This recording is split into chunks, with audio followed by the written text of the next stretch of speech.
Mas vamos lá, primeira coisa, sobre o caso aí do Bessias. A gente viu pela primeira vez em 132 anos de história política brasileira uma indicação de ministro do STF ser negada pelo Senado brasileiro numa derrota histórica para o governo do PT. Né? Com 42 votos, o Jorge Messias foi rejeitado pelo Senado como ministro do STF. É muito importante pensar algumas coisas aqui em torno desse fato. O primeiro fato é que isso não pode ser contabilizado como algo que o governo esperava. Nenhum governo entra numa indicação do STF sabendo que essa indicação vai cair. Ninguém faz isso.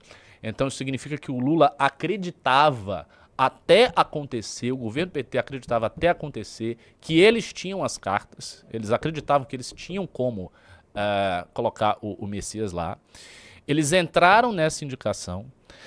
Essa indicação não deu resultado, porque nós já sabemos, o Alcolumbre se articulou para tirar o Messias.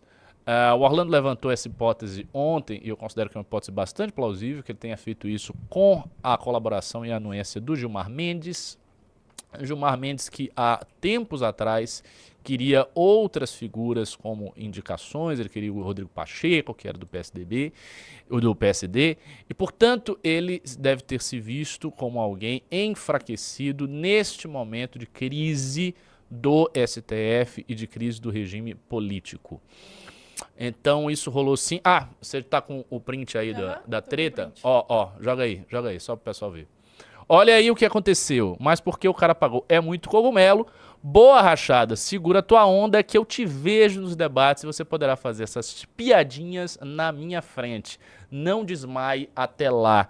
Eu comentei isso no meu Twitter há poucos minutos atrás e vou ler o meu comentário, vou falar um pouquinho sobre esse comentário. Entra aí no meu Twitter, é Ricardo_MBL.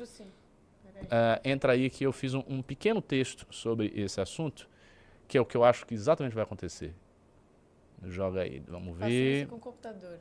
Tudo, não, eu tô paciente, eu não sou o Arthur agoniado. Ricardo_MBL. _MBL. Isso, essa pessoa aí. Joga lá, aqui. O primeiro comentário é 10 minutos atrás. 10 minutos atrás. Vou ler para vocês o que eu escrevi e vou defender a minha opinião aqui perante essa audiência. Não vai ser um debate, vai ser um massacre. Ao ajustar sua mensagem para o cronômetro e para os protocolos do debate eleitoral televisivo, não vai sobrar realmente nada para o Flávio, só os chavões de sempre, que a base dele, muito maior que a nossa, já repete. O MBL está, em relação ao governo Bolsonaro, simples e categoricamente do lado da verdade. Pois o governo do pai desse cara foi uma bosta, ele realmente traiu as pautas pelas quais foi eleito, o país não superou nada e ele, Flávio, é um cara menor. Quando isso for falado com todas as letras, a partir da voz de um candidato, e no caso do Renan, com ainda a carga das questões pessoais que foram muito sérias, pois o bolsonarismo tentou prendê-lo e destruir o movimento que ele fundou. É isso que eu imagino, um massacre e uma vingança justa. Isto eu acho que vai acontecer no debate e eu vou fazer aqui uma previsão. Eu sei que eu não acerto como o Bisotto acerta, mas eu vou fazer a minha previsão. Eu acho que vai rolar algum debate entre Flávio Bolsonaro e Renan Santos. Pelo menos um debate. A razão principal para eu acreditar que vai rolar é a seguinte. Primeiro, eu acho que o Renan vai se consolidar no terceiro lugar. Então, quando começar propriamente a campanha, o Renan já vai estar consolidado no terceiro lugar, com folga em relação a todos os demais candidatos. Não acredito que essas candidaturas que estão sendo colocadas aí, elas vão se manter. Acho que com a saída dos outros candidatos, o voto vai migrar para o Renan. Não vai migrar inteiramente para o Renan, não, todo o voto que vai migrar para ele, mas parte desse voto vai migrar para ele. Então eu acho sinceramente que quando começar a campanha ele já vai estar consolidado no terceiro lugar. E uma das coisas mais importantes para a gente observar em relação a essa tendência é ver se nas outras pesquisas, porque a pesquisa da Atlas já mostra uma consolidação. Na pesquisa da Atlas ele já está consolidado. Ele já aparece ali com 5.3, 5.4, em cenários até com 5.6, e os demais candidatos com 3, com 2, com 4, portanto já fazendo uma certa diferença em relação ao voto que ele tem, e ele cresceu nas pesquisas da Atlas, ou seja, ao longo dessas pesquisas ele tem crescido e não diminuído e não estagnado. O que nós temos que ver é se as outras pesquisas eleitorais vão acompanhar a mesma tendência e se ele vai aparecer, por exemplo, na pesquisa da BTG ou na pesquisa da Quest, em outras pesquisas, consolidado no terceiro lugar. Se ele aparecer consolidado no terceiro lugar, e eu acredito que isso vai ocorrer, fica muito difícil para a mídia brasileira tirar este cara de um debate.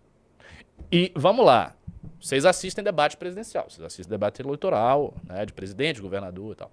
Não tem um debate na primeira fase, antes do segundo turno, que seja um debate de duas pessoas. Isso não existe. Todos os debates presidenciais começam como debates amplos, porque a gente está falando de primeiro turno. Então são 4, 5, 6 candidatos ali dividindo palco. Se um candidato está firmemente consolidado no terceiro lugar, não tem nenhuma razão midiática para sumirem com esse candidato.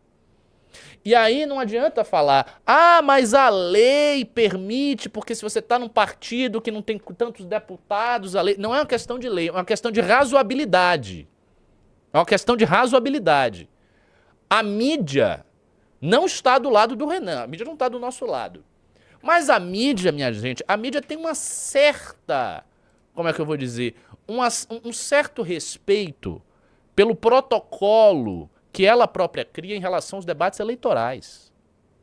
Então, vai ser muito estranho que somente dessa vez, na história da República, eles garfem um candidato que está em terceiro colocado em todas as pesquisas. Se o Renan permanecer como terceiro colocado somente na Atlas, consolidado, pode ser que se tente alguma coisa. Se ele aparece nas demais pesquisas todas, e na Atlas ele sobe mais um pouquinho, ele atinge, por exemplo, a casa dos 6%, ou dos 7%, quando começarem os debates presidenciais, fica muito difícil para a mídia, raciocinem comigo, fica muito difícil para a mídia simplesmente tirar o terceiro lugar. Se a mídia vai ter 5 candidatos, vai ter 5 candidatos, vai ter o primeiro, o segundo, o quarto e o sexto. E o quinto. O quarto, o quinto, o primeiro e o segundo. E o terceiro não. O terceiro ele desapareceu porque o partido e a lei... Assim, não vai rolar. A gente sabe que, candidatos de partidos ínfimos, que não têm representação nenhuma, que não tem deputado, tem nada. Esses candidatos já apareceram em debates presidenciais? E vocês sabem quais são os candidatos? Vários candidatos apareceram nisso. Quando o Novo não tinha deputado nenhum, não tinha nada. Era um partido pequeno aí. O Amoedo apareceu nos debates. As pessoas vão aparecer, veja, os candidatos em algum debate, todos eles vão estar os principais. E vai ser inevitável que esteja Flávio ou Lula. A não ser que a gente veja uma estratégia bizarra, que é Flávio e Bolsonaro faltarem todos os debates do primeiro turno, sem exceção, incluindo o da Globo. O que é ótimo. O que é ótimo. Assim, se o Renan for o terceiro lugar e não tiver Flávio e Lula, ele é o primeiro no debate, não é isso? Ele é o terceiro, não tem o primeiro e o segundo. No debate ele é o primeiro, obviamente, por consequência lógica. Ele traz o debate para si. Se isso acontecer, se não aparecer Lula e Flávio, ele diz, negócio é o seguinte, Lula e Flávio Bolsonaro são dois covardes, sabiam que eu ia estar aqui, que eu ia desmascarar a mentira desses dois canalhas, não vieram e por conta disso eu vou fazer aqui um discurso para você, cidadão brasileiro. E aí ele olha para a câmera e faz um discurso para o cidadão brasileiro como se estivesse num debate com o Lula e Bolsonaro. E ele diz, olha, me desculpa, eu vou fazer a pergunta aqui pro meu candidato, sei lá, pro Zema, mas eu vou falar isso aqui porque é necessário, porque pela primeira vez dois candidatos presidenciais que estão na frente não entram pra... Você já cria uma situação de constrangimento público que na TV aberta vai rodar o Brasil inteiro. Porque a gente está falando de um público que não nos assiste, um público que não acompanha a internet, ok? Que está acompanhando política pela televisão e que vai ver um candidato que é o terceiro, portanto é o primeiro naquela situação de debate, dizer que os demais candidatos são covardes e fracos. E ele pode falar isso de cara. Então, meio que eu não acho que o Lula e o Flávio vão desaparecer. Sinceramente, eu acho que eles vão para o debate. E eu acho que haverá este momento de confronto. Ponto. Eu acho que haverá esse momento de confronto. Havendo esse momento de confronto, aí a questão é outra. É o que vai rolar nesse momento de confronto, né? Eu acho que o que vai rolar é uma exposição de todas as mazelas, as mentiras, as traições, a corrupção, de tudo que não presta no governo Bolsonaro e que vai estar ali sendo colocado desde um ponto de vista de alguém de direita. E veja, isso é uma novidade. Por que isso é uma novidade? Outros candidatos de direita já apareceram nas eleições desde 2018. Mas todos os candidatos de direita que apareceram desde 2018 sempre fizeram tabelinha com Bolsonaro. Padre Kelmo fazia tabelinha com Bolsonaro. Luiz Felipe Dávila fez tabelinha com Bolsonaro. Todo mundo fez tabelinha com Bolsonaro. O próprio Amoedo não desceu o sarrafo. Não teve ninguém que fez isso. Até porque em 2018 Bolsonaro nem era o fracasso que foi. Ele era uma promessa, era uma coisa que podia ser ou não ser. Então a realidade é o seguinte, não houve até hoje ninguém num debate presidencial que tenha confrontado Jair Bolsonaro ou o filho do Jair Bolsonaro, que nada mais é do que um preposto do pai, e colocado o dedo na cara dessa pessoa e falado aquilo que milhões de brasileiros acreditam que é o caso, que o governo Bolsonaro traiu as pautas da direita, que o governo Bolsonaro foi um engodo, que o governo Bolsonaro foi uma mentira. Então chegar numa TV aberta e falar isso no meio do debate, apontando na cara do filho, dizendo, olha, o teu pai, ele pode estar preso por essa e essa razão, e isso é injusto, e eu concordo que... Mas ele foi um péssimo presidente, porque aconteceu isso, e você traiu e destruiu... Cara, você ir num flow de discurso de 2 minutos, 3 minutos, 1 minuto e meio, massacrando as mentiras do bolsonarismo, isso é muito poderoso. Volto a dizer, ninguém nunca ouviu isso na TV aberta. E o nosso alcance do MBL é um alcance limitado. Por maior que seja o nosso alcance é grande. Nós temos porta-vozes aí grandes. O Renan agora já bateu 1 milhão. Não sei nem se ele passou 1 milhão e 100. Já chegou a 1 milhão e 100? Mas em breve vai chegar, se não chegou a 1 milhão e 100. Mas bateu 1 milhão outro dia. A gente tem... Mas é um alcance que é limitado. Não é comparado à TV. A TV alcança públicos que nosso discurso nunca vai alcançar sem a TV. Então, quando a gente estiver na TV e falar isso aí, este será um momento de vingança. E mais, eu não acredito, sinceramente, já chegou a 1 milhão e 100 aí, já estão dizendo que chegou a 1 milhão e 100.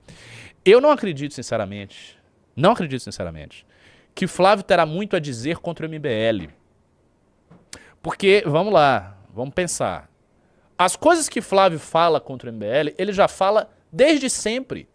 Para uma base gigante, que é a base do bolsonarismo. Ele vai usar o cogumelo, igual ele falou agora. É o cogumelo, qualquer coisa desse tipo, cogumelo, vocês não são a verdadeira direita, vocês estiveram contra os patriotas, vocês não pediram... Não, pedir impeachment do Alexandre de Moraes ele não vai falar, né? Que ele é um covardão, né? Isso aí ele não vai falar. Ele não vai falar nada que seja contra o Centrão, mas ele vai falar esses chavões. Ou vai tentar desqualificar o Renan, talvez com esse negócio de cogumelo, pegando um pouco, né, de um eleitorado meio ignorante, meio chucro, que acha que tudo é drogas, mas isso sinceramente, isso é fraco. Isso é fraco. Porque existem notícias muito sérias sobre questão de droga, milícia, que envolvem a família Bolsonaro.